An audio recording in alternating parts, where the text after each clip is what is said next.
नमस्कार दोस्तों, आज के वीडियो में हम उत्पन्ना एकादशी की पौराणिक कथा लेके आए हैं।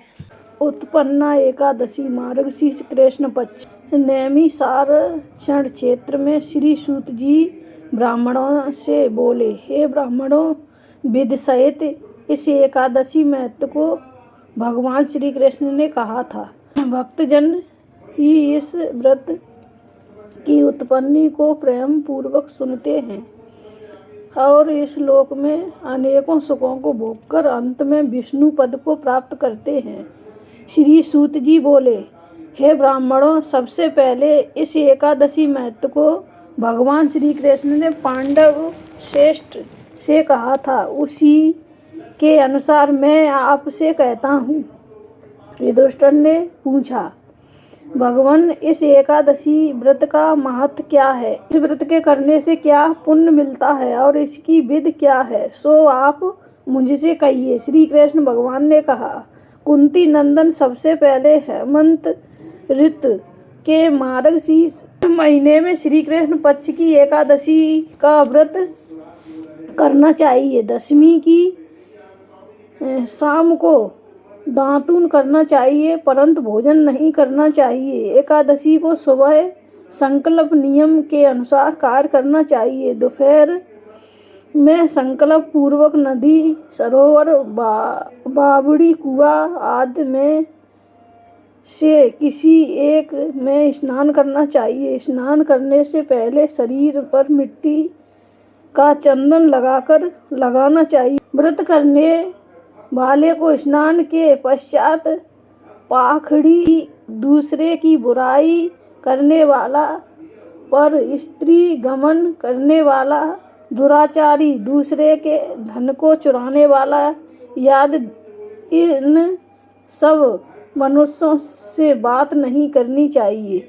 यदि अनजाने में इनसे बात हो जाए तो इस पाप को दूर करने के लिए सूर्य नारायण के दर्शन करने चाहिए। स्नान के बाद धूप दीप नैवेद्य से भगवान का पूजन करना चाहिए। रात को दीप दान करना चाहिए। ये सत्कर्म भक्ति पूर्वक करने चाहिए। उस रात को नींद और स्त्री संगम को त्याग देना चाहिए। एकादशी के दिन तथा रात्रि को भजन और सत्संग आदि कर्मों में व्यतीत करना चाहिए। उस दिन श्रद्धा पूर्वक ब्राह्मणों को दक्षिणा देनी चाहिए और उनसे अपनी गलतियों की क्षमा मांगनी चाहिए। धार्मिक जनों को शुक्ल और कृष्ण पक्ष की दोनों एकादशियों को एक सा समझना चाहिए। उनमें भेद मानना उचित नहीं है।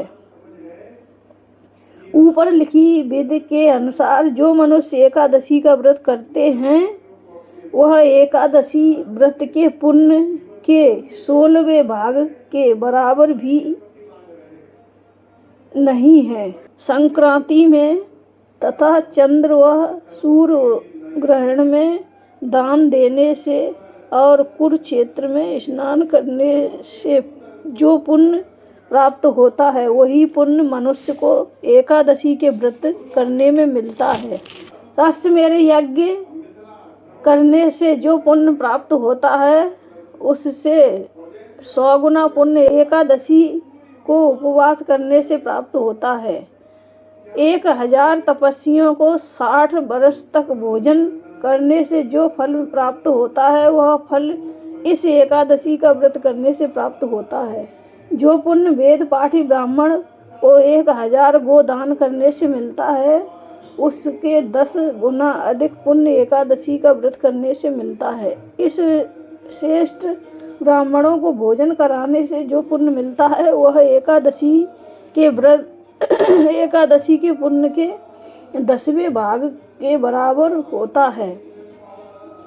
10 उत्तम ब्राह्मणों को भोजन कराने में जो पुण्य मिलता है, उतना ही पुण्य एक ब्रह्मचारी को भोजन कराने से मिलता है। इस पुण्य से 1000 गुना पुण्य कन्या और भूदान करने से प्राप्त होता है। कन्या और भूदान के पुण्य से 10 गुना पुण्य, विद्या दान से 10 गुना पुण्य, भूखे को भोजन कराने से होता है। अन्नदान के बराबर संसार में कोई दूसरा पुण्य नहीं है। इस दान से स्वर्गीय पितृ तृप्त हो जाते हैं। इस दान का महत्व देवता भी वर्णन नहीं कर सकते हैं।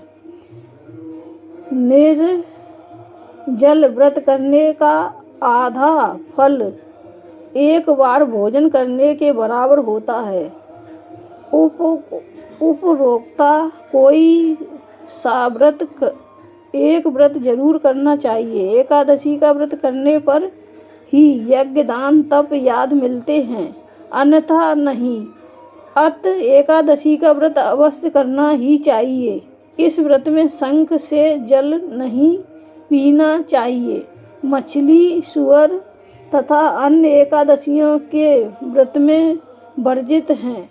एकादशी का व्रत का फल 1000 यज्ञों से भी अधिक होता है। युधिष्ठिर बोले, हे भगवान, आपने इस एकादशी के महत्व को अनेक तीर्थों के पुण्य से श्रेष्ठ तथा पवित्र क्यों बतलाया है, सो सब कहिए।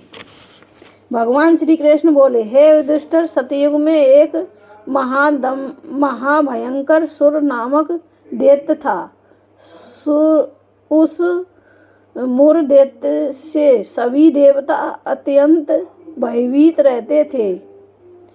मुर दैत्य इंद्र आदि देवताओं को जीत कर उन्हें उनके स्थान से गिरा दिया करता था। तब देवेंद्र ने महेंद्र से प्रार्थना की, हे शिव शंकर, हम सब लोग इस समय मुर दैत्य के अत्याचारों से मृत्यु लोक में अपना जीवन व्यतीत कर रहे हैं।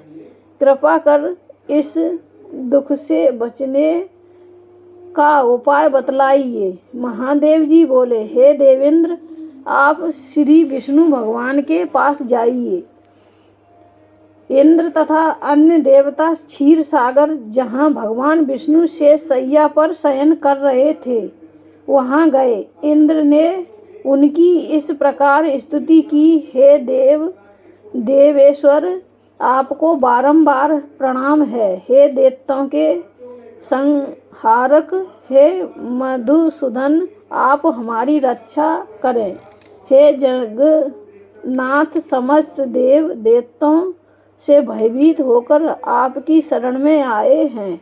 आप ही इस संसार के कारक और कर्ता हैं, सबके माता पिता हैं, जगत की उत्पत्ति, पालन और संहार करता तथा देवताओं की सहायता वाले और शक्ति प्रदान करने वाले हैं। आकाश पाताल आप ही हैं। तीनों लोकों को उत्पन्न करने वाले ब्रह्मा, सूर्य, चंद्र, अग्नि, हवन, स्मरण मंत्र, यजमान, यज्ञ कर्म कर्ता, भोगता आदि आप ही हैं। हे देव, शरणागत की रक्षा करने वाले आप ही हैं। इस समय दैत्यों ने हमें स्वर्ग से निकाल दिया है, अब आप हमारी रक्षा कीजिए।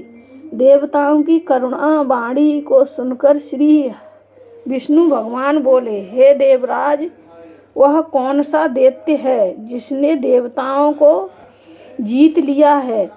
वह कहाँ रहता है तथा उसमें कितना बल है? यह सब मुझसे कहो। देवेंद्र बोले, देवेश्वर, ब्रह्मा जी में ताल जंग नामक एक दैत्य था। उसी दैत्य के पुत्र का नाम मुर है। वह अपनी राजधानी चंद्रावती में रहता है। वह अपने बल से समस्त विश्व को जीतकर और सब देवताओं को देवलोक से निकालकर इंद्र, अग्नि, यम, वरुण, चंद्रमा, सूर्य बनकर पृथ्वी को तपाता है। मेघ बनकर जल की वर्षा करता है अत आप उस दैत्य को मारकर देवताओं की जीत कराएं। विष्णु भगवान बोले, हे देवताओं, मैं तुम्हारे शत्रु का शीघ्र ही संहार करूंगा। इस प्रकार भगवान विष्णु देवताओं को साथ लेकर चंद्रावती नगरी को चल दिए। उस समय मुर अनेक दैत्यों के साथ युद्ध भूमि में गरज रहा था। युद्ध होने पर असंख्य दानव अनेकों शस्त्र शास्त्रों को धारण कर देवताओं से युद्ध करने लगे, परंतु देवता दानवों के आगे ठहर सके। तब भगवान विष्णु भी युद्ध भूमि में आ गए। दानवों ने भगवान विष्णु को देखा तो वे उन पर अस्त्र शस्त्र का प्रहार करने लगे। भगवान विष्णु भी चक्र और गदा से उनके शस्त्रों को नष्ट करने लगे। इस युद्ध में अनेकों दानव दैत्य के लिए सो गए, परंतु दैत्यों का राजा मुर भगवान के साथ युद्ध करता रहा। भगवान विष्णु मुर को मारने के लिए जिस शास्त्रों का प्रयोग करते, वे सब उसके तेज से नष्ट होकर उस पर पुष्पों के समान गिरने लगते।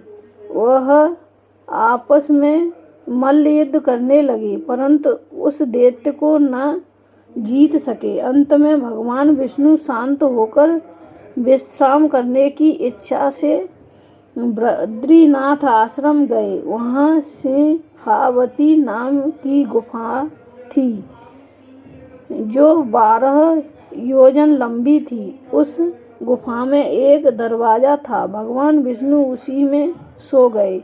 दानव मुर भगवान को मार डालने के उद्देश्य में लगा था। वह उनके पीछे उसी गुफा में पहुंच गया। वहां भगवान को सोते देखकर उसे बड़ा हर्ष हुआ। उसी समय भगवान विष्णु के शरीर से एक अत्यंत सुंदर कन्या दिव्य अस्त्र धारण करके उत्पन्न हुई और दैत्य के सामने आकर युद्ध करने लगी।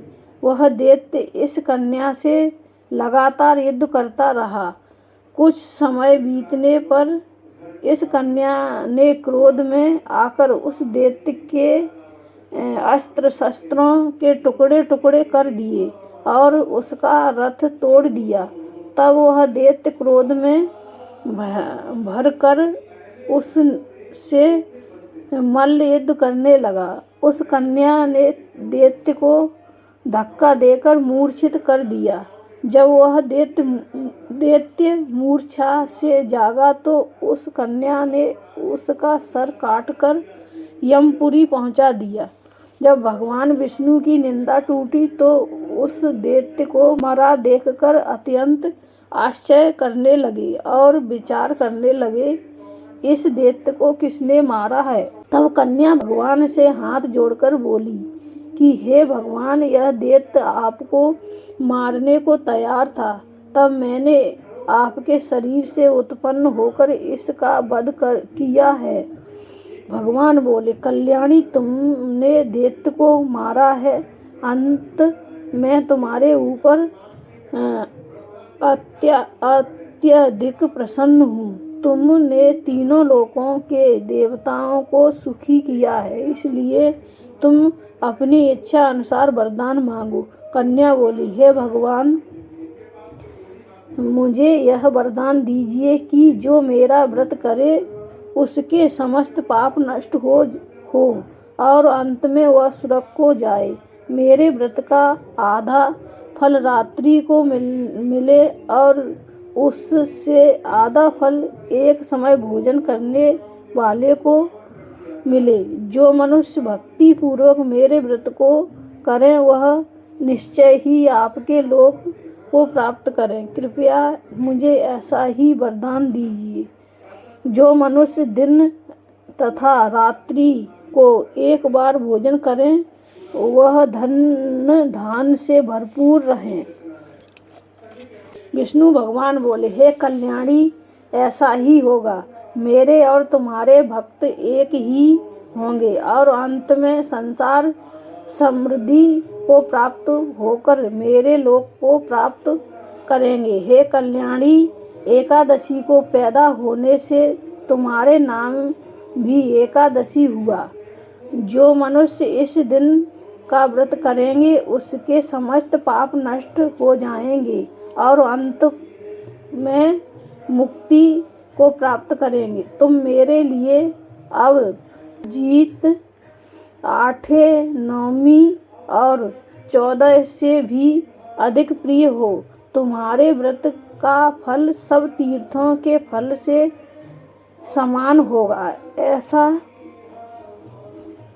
कहकर भगवान विष्णु अंतर्ध्यान हो गए। भगवान श्री कृष्ण बोले, हे युधिष्ठिर, ऐसा वर पाकर महाव्रता एकादशी बहुत प्रसन्न हुई। सब तीर्थों, दानों, व्रतों के फल से एकादशी व्रत का फल सर्वश्रेष्ठ है। मैं एकादशी व्रत करने वाले मनुष्यों के शत्रुओं को, विघ्नों को नष्ट कर देता हूँ और उन्हें मोक्ष दिलाता हूँ। हे अर्जुन, यह व्रत मैंने तुमसे एकादशी की उत्पत्ति के बारे में बताया है। एकादशी पापों को नष्ट करने वाली और रिद्धि सिद्धि देने वाली है। उत्तम मनुष्यों को दोनों पक्षों की एकादशियों को समान माननी चाहिए। उनमें भेदभाव मानना उचित नहीं है। जो पुरुष विष्णु भक्त है वह धन्य है। जो मनुष्य एकादशी महात्म्य का श्रवण कर पठन करते हैं उनको अश्वमेध यज्ञ का फल मिलता है। जो मनुष्य भक्ति पूर्वक कथा सुनते हैं वे विष्णु लोक को जाते हैं और करोड़ों वर्षों तक उनकी उस जगह पूजा होती है।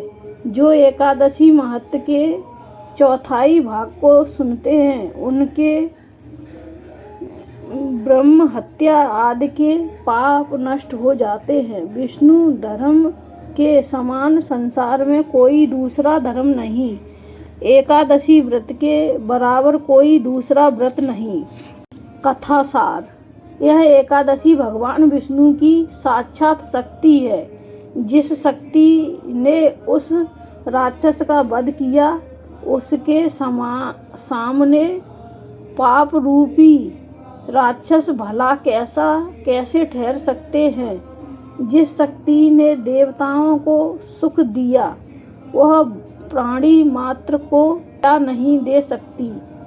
इस व्रत से सुख, समृद्धि, शांति और मोक्ष सभी कुछ सहज प्राप्त हो जाते हैं। बोलो एकादशी मैया की जय। बोल विष्णु भगवान की जय।